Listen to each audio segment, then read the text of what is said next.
Good morning, everyone. This is Father Nate, missionary priest in Italy, and thanks for joining us today, December 7th, on No Greater Delight, our podcast on Marian feasts and Marian meditations.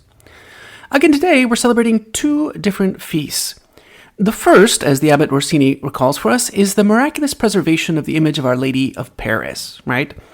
The story is told that in the year 1550, on a Sunday, the canonesses of Our Lady of Paris were in procession before the image of Our Blessed Lady, when a man broke in and, pushing through the crowd with a sword in hand, he sought to destroy the image, but he was prevented by the assistants, and on the following Thursday, he was executed.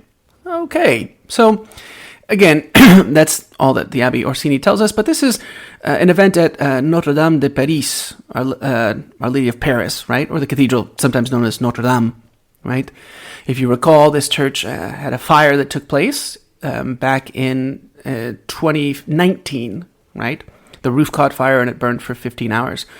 I don't know to say, ironically or sadly, this isn't the first time that the church has actually suffered that much, right? In 1548, the cathedral was destroyed by Protestants. In 1793, the cathedral suffered desecration during the French Revolution. It wasn't until 1801 that the cathedral was given back to the church, right? And so it's been repaired and restored several times, right? Most recently, well, they're still repairing it, right? Then we'll cross the globe and go to Our Lady of Lourdes in San Antonio, Texas, right? The Oblates of Mary Immaculate dedicated the Our Lady of Lourdes Grotto of the Southwest on December 7th, 1941. If you recall, that's a famous date for another reason, the bombing of Pearl Harbor, right? I think probably the consecration or the dedication of the chapel probably didn't get a lot of press coverage, but that's okay. Carved out of stone, the grotto is a replica of the place in France where Mary appeared to Saint Bernadette in 1858, right? So this is one of the main sites, and the Oblates maintain the grotto as a focus for their lay group, right? In 1999, they added a Tepeyac shrine to Our Lady of Guadalupe, and in 2003, a ministry center. The Oblate School of Theology is nearby. For today's reading from True Devotion to Mary by St. Louis de Montfort, we continue with part 2 on the most excellent devotion to Our Blessed Lady, or perfect consecration to Jesus through Mary. We're in section 4, particular practices of this devotion, and the first subsection, external practices. If you remember, we had the weeks of preparation. We had the praying of the chaplet of the Blessed Lady. The third practice was the optional one of wearing some sort of metal chain, like a bracelet, to remind us of our consecration. And now we consider the fourth practice, the fourth external practice. At point 243, he says, "Those who undertake this holy slavery should have a very special devotion to the great mystery of the Incarnation of the Word on the 25th of March.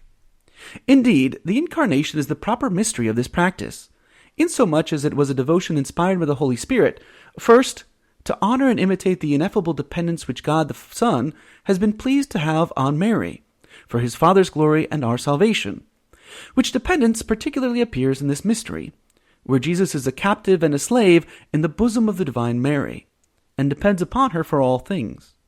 Secondly, to thank God for the incomparable graces he has given Mary, and particularly for having chosen her to be his most holy mother, which choice was made in this mystery. These are the two principal ends of the slavery of Jesus in Mary." 244. Have the goodness to observe that generally I say the slave of Jesus in Mary, the slavery of Mary in Jesus. I might in good truth, as many have done before, say the slave of Mary or the slave of the Holy Virgin. But I think it is better to say the slave of Jesus in Mary.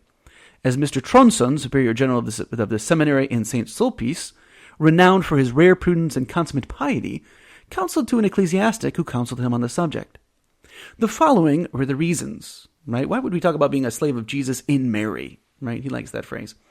Well, he says in 245, this is the first reason. He says, "As we are living in an age of intellectual pride, and there are all round us numbers of puffed-up scholars and conceited and critical spirits, who have plenty to say against the best established and most solid practices of piety, it is better for us not to give them any needless occasion of criticism. Hence it is better for us to say the slavery of Jesus in Mary, and to call ourselves the slaves of Jesus Christ rather than the slaves of Mary, taking the domination of our devotion rather from its last end, which is Jesus Christ, than from the road and the means to the end, which Mary is. Though I repeat that in truth we may do either, as I myself have done. For example, a man who travels from Orléans to Tours by way of Amboise may very well say that he's going to Amboise, or that he's going to Tours, that he is a traveler to Amboise and a traveler to Tours. With this difference, however, that Amboise is but his straight road to Tours, and that Tours only is the last end and term of his voyage. This is an interesting point. He says, okay, well, do we call ourselves slaves of Mary or slaves of Jesus? Like, what should we say? I'm consecrated to Jesus through Mary. And he says that's probably the best way because, again, Mary is the means in which we achieve this consecration to Jesus Christ.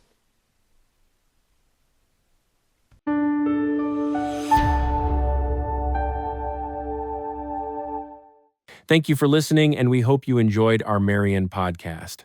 As St. John Paul II teaches us, from Mary we learn to love Christ, her Son, the Son of God. Through her intercession, may we grow ever closer to Him. We encourage you to share this with a loved one or friend and help spread our devotion to Mary. Thank you, and God bless.